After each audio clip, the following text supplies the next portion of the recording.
e di tracciare regole di governance equilibrate e mirate per il settore agricolo.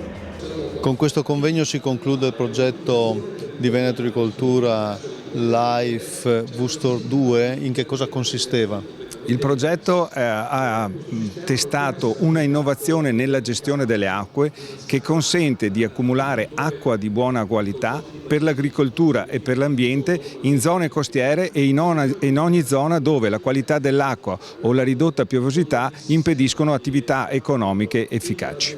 Quindi il cuneo saline è un problema, ma come si può gestire questa difficoltà? Ci vuole una tecnologia avanzata? Ci vuole una tecnologia avanzata che costantemente tenga sotto controllo la qualità dell'acqua in termini di salinità, e quando quest'acqua è di buona qualità la immagazzini in bacini di invaso per poi ridistribuirla nei momenti più opportuni.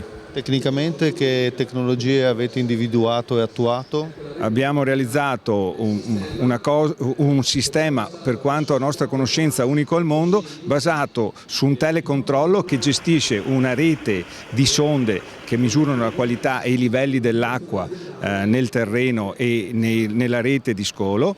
Questo sistema automaticamente decide quando e quale acqua pompare nel bacino di stoccaggio e poi come ridistribuirla. Dove avete testato tutto questo? È stato realizzato presso l'azienda pilota dimostrativa di Valle Vecchia in comune di Caorle. È un'azienda di circa 600 ettari con un forte contenuto di natura e in cui la natura convive con un'agricoltura estremamente avanzata. Con l'arrivo dell'acqua dolce che cosa ha cambiato? Che cosa ha portato e comportato? L'arrivo dell'acqua dolce ha consentito di migliorare i livelli di produzione delle colture agrarie, la qualità delle culture agrarie, l'introduzione di colture agrarie da reddito, ha consentito di migliorare lo stato delle zone naturali a confine con le zone agrarie, perché creando una falda dolce sopra l'acqua salata siamo riusciti a raggiungere tutte le zone, anche quelle non coltivate, con dell'acqua di buona qualità,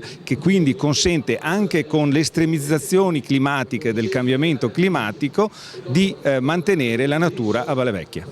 Valle Vecchia, cioè la Brussa, è un'area anche famosa per il turismo.